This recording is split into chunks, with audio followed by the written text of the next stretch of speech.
wasallam, Rasulullah sallallahu alaihi wasallam bersabda, al-mu'minul qawiyyu khairan wa ahabbu ila Allah minal mu'min ad-dha'if. Mukmin yang kuat lebih baik dan lebih dicintai oleh Allah Subhanahu wa taala daripada mukmin yang lemah. Wa fi kullin khair, tapi masing-masing orang yang beriman tadi memiliki kebaikan.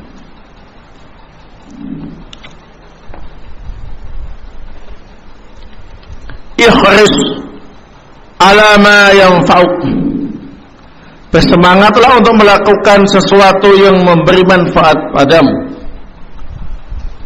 Wasta'in billah wala ta'jiz, dan minta tolonglah kepada Allah Subhanahu wa taala dan janganlah lemah.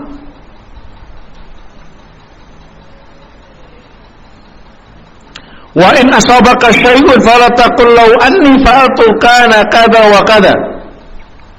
Dan jika engkau ditimpa sesuatu, maka jangan sekali-kali mengatakan seandainya aku perbuat seperti ini maka akan begini-begini. Walakin qul qaddarallahu wa ma syaa fa'al.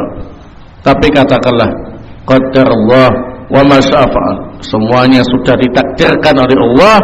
Apa saja yang Allah kehendaki akan dilakukan. Fa inna law taftahu amal syaitan, karena ucapan law, seandainya itu bisa membuka aktivitas syaitan untuk memberi was-was. Rawahu Muslim. Hadis ini diriwayatkan oleh Al-Imam Muslim. Nah, dalam hadis ini ikhwana fillah azakumullah, kita bisa mengambil banyak faidah. Yang pertama terkait dengan babul mujahadah, berkaitan dengan keutamaan mukmin yang kuat dalam beribadah. Ternyata itu lebih baik dan lebih dicintai oleh Allah Subhanahu wa taala daripada mukmin yang lemah dalam ibadah kepada Allah Subhanahu wa taala. Berarti ada keutamaan secara khusus untuk mereka yang memiliki sikap mujahadah, sungguh-sungguh dalam beribadah kepada Allah Subhanahu wa taala. Dan ini hanya bisa dilakukan oleh mukmin yang apa ini? Kuat ibadahnya. Keutamanya ialah dicintai oleh Allah Subhanahu wa ta'ala.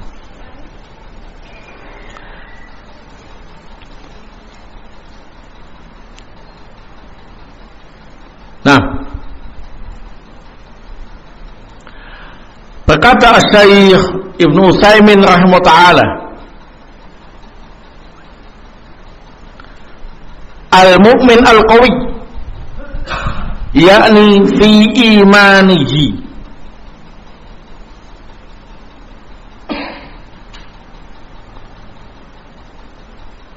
walaysa al-mu'adul qawi fi badani.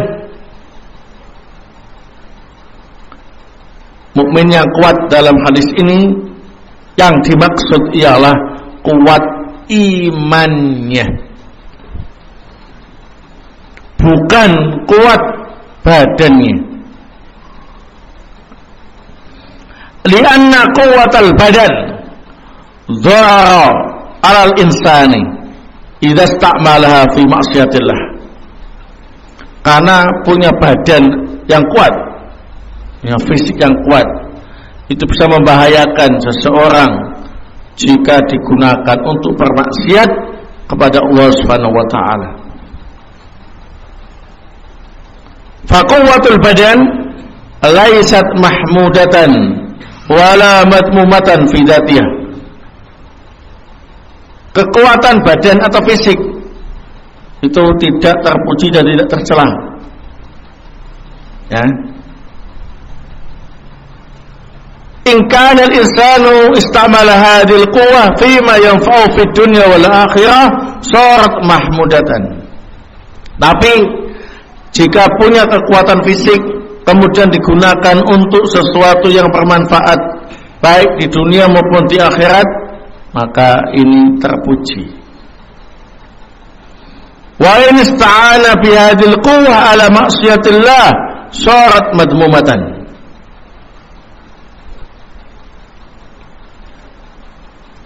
Dan jika dia menggunakan kekuatan fisiknya untuk bermaksiat kepada Allah, maka kekuatan fisik atau badan menjadi tercela.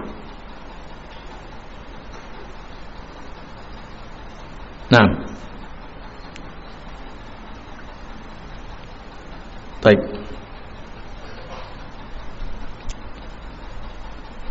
Ini penjelasan dari Asy-Syaikh Ibnu Utsaimin rahimahullah taala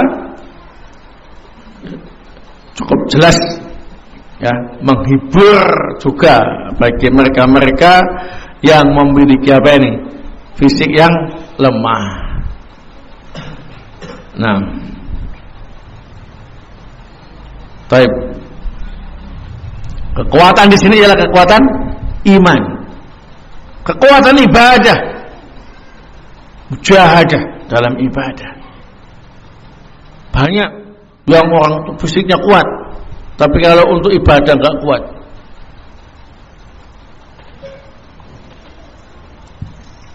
Ya binaragawan gitu ya. Nah, tapi kalau untuk sholat enggak kuat. Enggak kuat lama-lama. Barakallahu ya. Nah, sholatnya cepat. Ya. Nah, berarti ini binaragawan tapi enggak kuat sholat. Maksudnya enggak kuat sholat lama-lama. Banyak yang kuat fisiknya, ya, tapi enggak kuat berlama-lama di majelis taklim. Ya. Nah. Banyak yang fisiknya kuat, tapi enggak kuat puasa Ramadan. Barakallahu. Sehingga beliau Asy-Syaikh Ibnu Utsaimin rahimahullah taala menjelaskan bahwa kekuatan di sini terkait dengan lafaz sebelumnya al-mu'min al-qawi, mukmin yang kuat. Berarti maksudnya kuat apa ini? Keimanannya. Banyak mereka-mereka yang secara fisik kayaknya kurus, kering, ya. Nah, atau mungkin sakit-sakitan, tapi ibadahnya Masya Allah kuat sekali, sungguh-sungguh semangat, ya. Nah, sehingga kekuatan fisik itu bukan sesuatu yang terpuji, bukan sesuatu yang tercela, tergantung penggunaannya. Kalau kekuatan fisik tadi digunakan untuk sesuatu yang bermanfaat di dunia wal akhirah, maka kekuatan fisiknya tadi menjadi apa ini? Terpuji. Tapi kalau kekuatan fisiknya tadi digunakan untuk sesuatu yang bermaksiat kepada Allah Subhanahu wa taala, maka kekuatan fisik tadi menjadi tercela. Nah, jadi kalau ada yang membanggakan fisiknya, kuat, seger, kakak, ya. Nah, taib, alhamdulillah, barakallahu fikum, kamu punya fisik yang kuat, ya. Semoga dipakai untuk yang bermanfaat. Kalau ada yang loyo, kurus, Masya Allah, kamu kok loyo sekali, ya. Semoga Allah memberimu kekuatan untuk tetap istiqomah dalam ibadah, ya. Nah, jangan loyo fisiknya, loyo ibadahnya. Nah, harus ada apa ini? Kelebihannya. Baik. Namun ada juga yang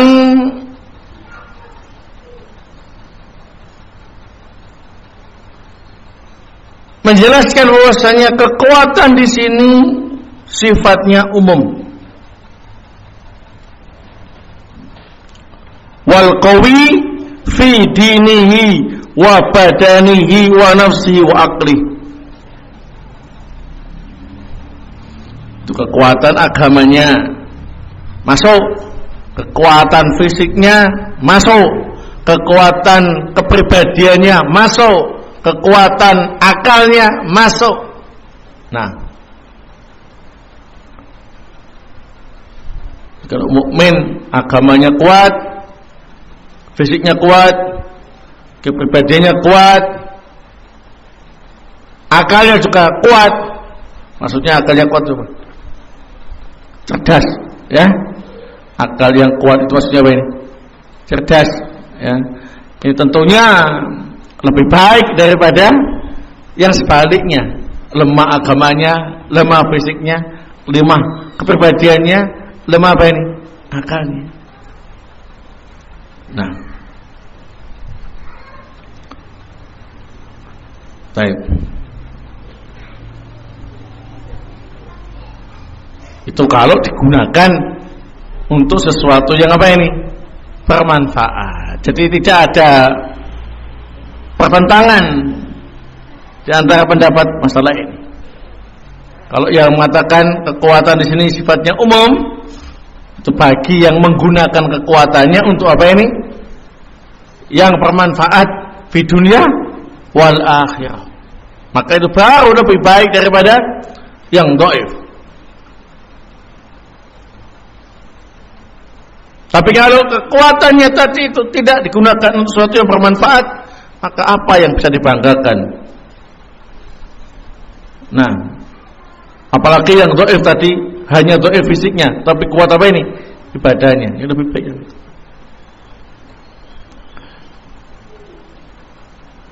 Baik.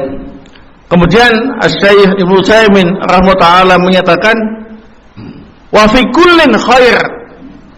Masing-masing dari mukmin tadi masih ada kebaikan. Mukmin yang kuat lebih baik daripada apa ini? Mukmin yang lemah. Nah, mukmin yang lemah kok masih ada kebaikannya. Beliau mengatakan wal mukmin adz-dhaif fi khair. Mukmin yang lemah itu masih lebih baik. Fa huwa khair minal kafir la syakka.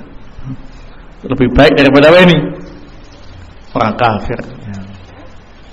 Jadi kalau orang itu mukmin, muslim tapi lemah imannya, lemah Islamnya, itu masih mending daripada apa ini?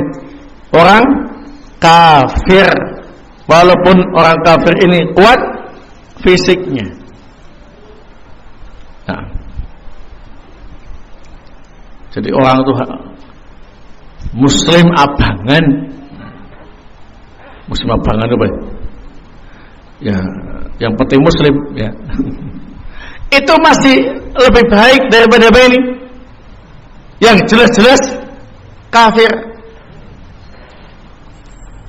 Itu beliau menjelaskan demikian. Wa fi kullin khair. Ada juga yang menjelaskan bahwasanya wa fi kullin khair. Di sini barakofikum, yang kuat fisiknya ya punya kebaikan, yang lemah fisiknya juga punya kebaikan. Yang penting apa ini? Mukmin. Baik. Dari sini bisa kita ambil faedah yang lain. Ikhwana fillah azakumullah, bahwa orang mukmin itu memiliki kualitas iman yang bertingkat-tingkat dan berbeda-beda.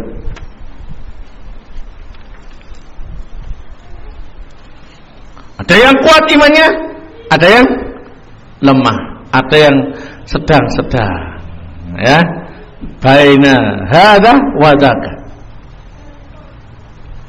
Enggak sama semua, ya. Walaupun teman seperguruan, ya, teman sesama majelis taklim, tapi kekuatan imannya apa ini? Bertingkat-tingkat. Faedah yang lain yang bisa kita ambil dari hadis ini menunjukkan bahwa al-imanu yazidu wa yanqus. Iman itu bisa bertambah, bisa berkurang. Kalau bertambah maka menjadi mukmin yang kuat imannya. Kalau berkurang menjadi apa ini? Mukmin yang lemah imannya. Nah,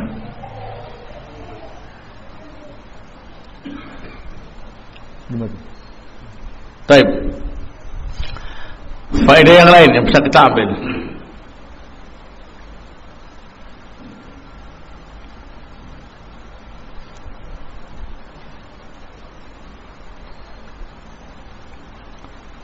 Wajib bagi seseorang untuk bersemangat melakukan segala sesuatu yang bermanfaat, baik untuk urusan dunianya maupun urusan agamanya. Ihris ala ma yanfa'u. Ini prinsip seorang muslim yang baik. Dia bersemangat melakukan segala aktivitas yang bermanfaat untuk dunianya, juga bermanfaat apa ini? Untuk akhiratnya. Ibadah ya semangat. Nah, kerja ya semangat. Nah, gitu. Semangat kerja itu maksudnya ya enggak asal-asalan begitu ya. Nah, walaupun modalnya apa ini? Asal-asalan. Masih kerja yang semangat berarti amanah. Dikasih pekerjaan bersih-bersih ya semangat bersih-bersihnya. Begitu ya. Dia bekerja sebagai apa ini? Pengajar misalkan. Ya harus semangat ngajarnya. Dia diberi tugas untuk apa itu?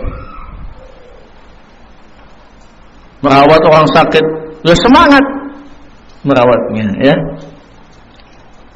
Demikian. Itu menunjukkan amanah. Itu urusan dunia.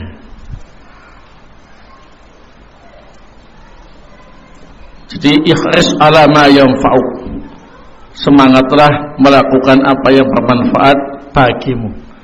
Ai fi dunyaka wa akhiratik.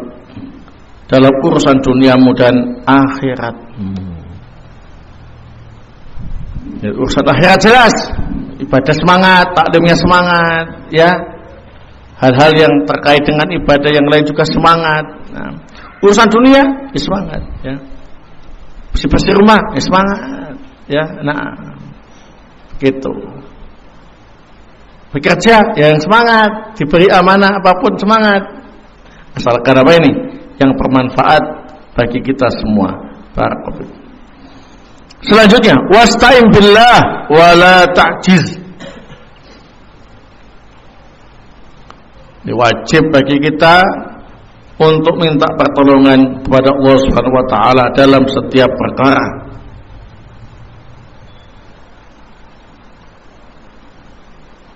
Jadi kalau kita beribadah, hendaknya kita minta tolong kepada Allah Subhanahu wa taala agar semangat ibadahnya, agar kuat ibadahnya, agar istiqomah ibadahnya. Jangan menggantungkan kekuatan pada diri kita sendiri. Nah, itulah sebabnya kenapa tadi saya bilang ada yang secara fisik lemah, tapi secara ibadah kuat dan sungguh-sungguh. Kenapa ini? Bisa jadi Allah Subhanahu wa taala yang membantunya, memberi apa ini? Kekuatan kepadanya. Barakallahu.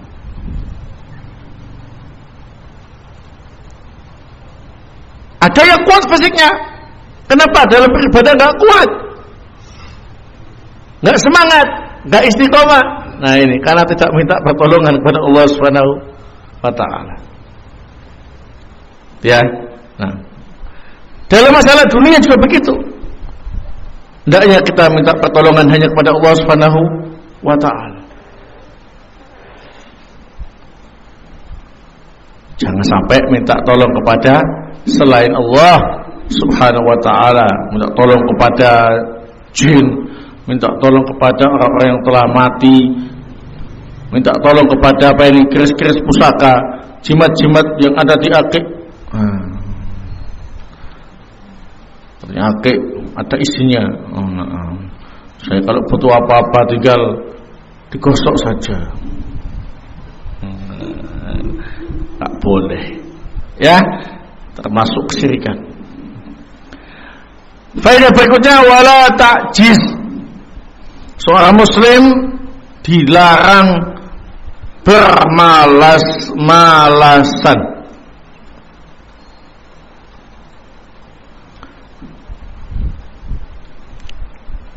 Jadi kalau ibadah jangan bermalas-malasan. Atau melakukan sesuatu yang bermanfaat untuk dunia kita, jangan apa ini? Bermalas-malasan. Bukan sifatnya orang Islam yang baik. Nah, kerjanya itu tidur terus, ya. Nah, disuruh nyapu baru 1 meter. Nah, loyo, nggak punya apa ini? Gairah. Ini bukan mental-mentalnya orang yang beriman, bukan mental-mentalnya orang Islam, ya. Nah, seorang muslim punya prinsip wala ta'jiz, tidak loyo, tidak malas dalam melakukan sesuatu yang bermanfaat, baik masalah ibadahnya maupun masalah apa ini? Dunianya. Semangat, ya. Jadi orang melihat, masya Allah, ya, sergap sekali. Nah, itu orang Islam, ya, seperti itu, ya. Nah, bersih-bersih rumah, nyapu, ya, nah, beres-beres, ya, nyuci, apa, semangat, masya Allah, ya. Lihat ibadahnya juga semangat, ya. Nah, taklimnya juga semangat. Nah, itulah prinsipnya seorang muslim, tidak bermalas-malasan, tidak loyo. Nah, kecuali kalau sakit. Nah, sakit ya diapa-apakan, ya loyo gimana, ya. Nah, tapi dia pun masih semangat untuk apa ini? Berharap bisa sembuh dan beraktivitas kembali. Barakallahu fikum. Baik. Alhamdulillah.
Baik,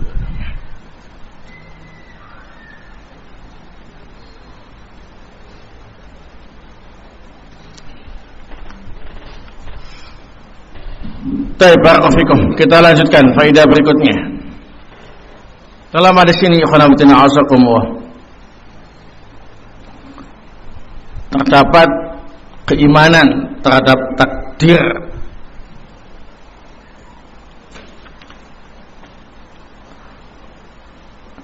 Jadi kalau kita mendapatkan apapun, khususnya musibah, maka kita mengatakan qaddarallahu wa ma syaa fa'al. Ini semua telah ditakdirkan oleh Allah. Apapun yang Allah kehendaki akan terjadi. Ucapan ini menunjukkan orang tadi mengimani takdir Allah Subhanahu wa ta'ala. Sebaliknya, jika dia mengucapkan seandainya begini, enggak akan begini, seandainya begitu, tidak akan begini, seandainya, ini menunjukkan dia kurang dalam mengimani takdir Allah Subhanahu wa ta'ala.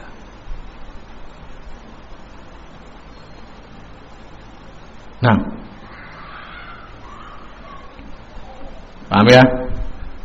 Jadi kalau ucapan seandainya ini terkait dengan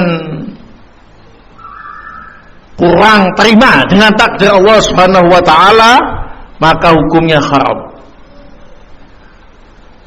karena menunjukkan sikap kurang mengimani takdir Allah Subhanahu wa ta'ala. Dan ini berarti telah mengikuti langkah-langkah syaitan. Dia telah tergoda oleh syaitan.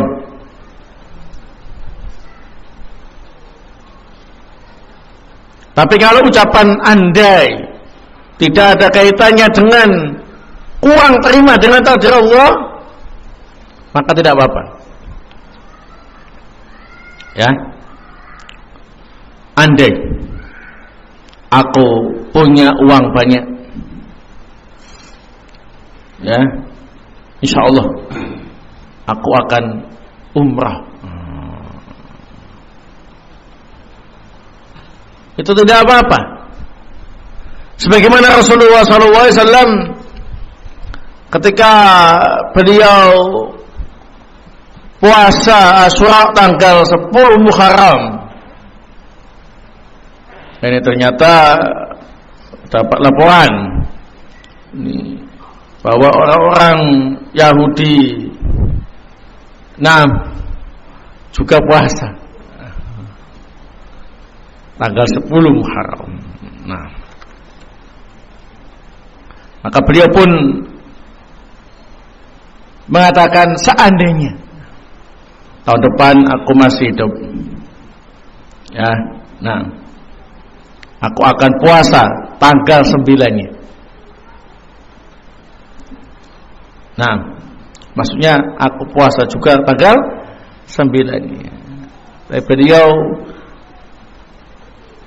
umurnya tidak sampai tahun depan, sehingga belum sempat melaksanakan puasa tanggal 9 Muharram.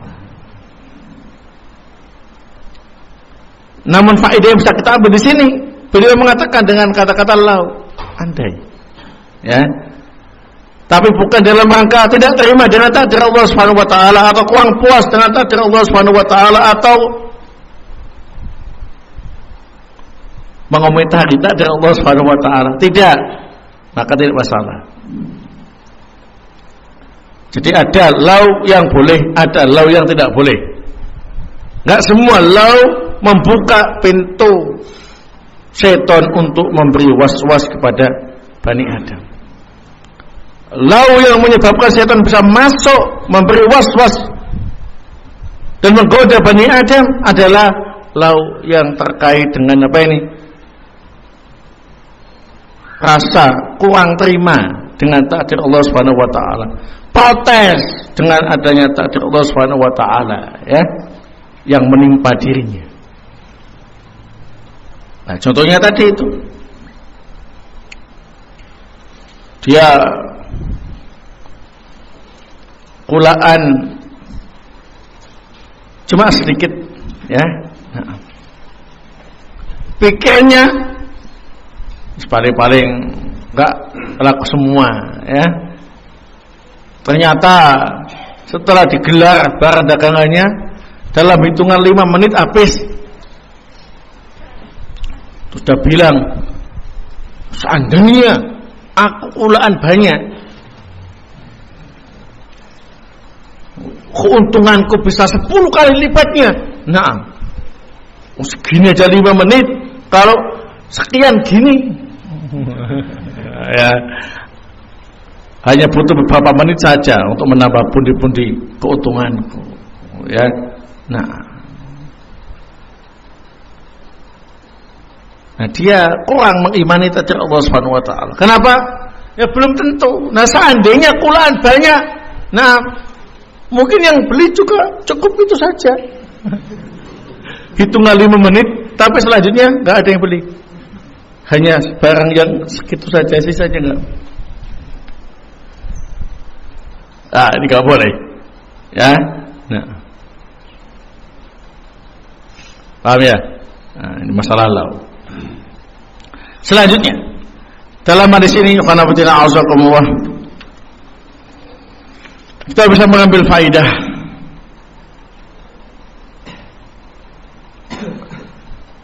wajib bagi kita untuk berlindung pada Allah Subhanahu wa taala dari segala godaan dan was-was dari syaitan. Nah, syaitan itu licik ya. Syaitan itu pantang mundur dalam menggoda ya. Begitu ada celah masuk, dia akan masuk. Sementara kita manusia punya kelemahan. Apa itu? Mudah lengah, mudah lalai, mudah lupa. Memang bawaan manusia ya. Nah, syaitan tahu. Barakallahu.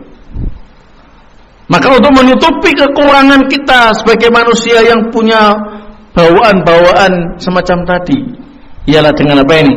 Minta perlindungan pada Allah Subhanahu wa taala. Maka dengan adanya perlindungan dari Allah Subhanahu wa taala, maka kekurangan kita sebagai manusia tadi bisa apa ini? Tertutup. Jadi jangan merasa apa ini? Bisa mengantisipasi serangan setan atau godaan setan ya. Naam. Dengan kemampuan sendiri. Itu berarti dia tidak tahu diri. Barakallahu. Nah, diri kita manusia itu ada kekurangannya, dan kekurangannya ini dipahami oleh setan ya.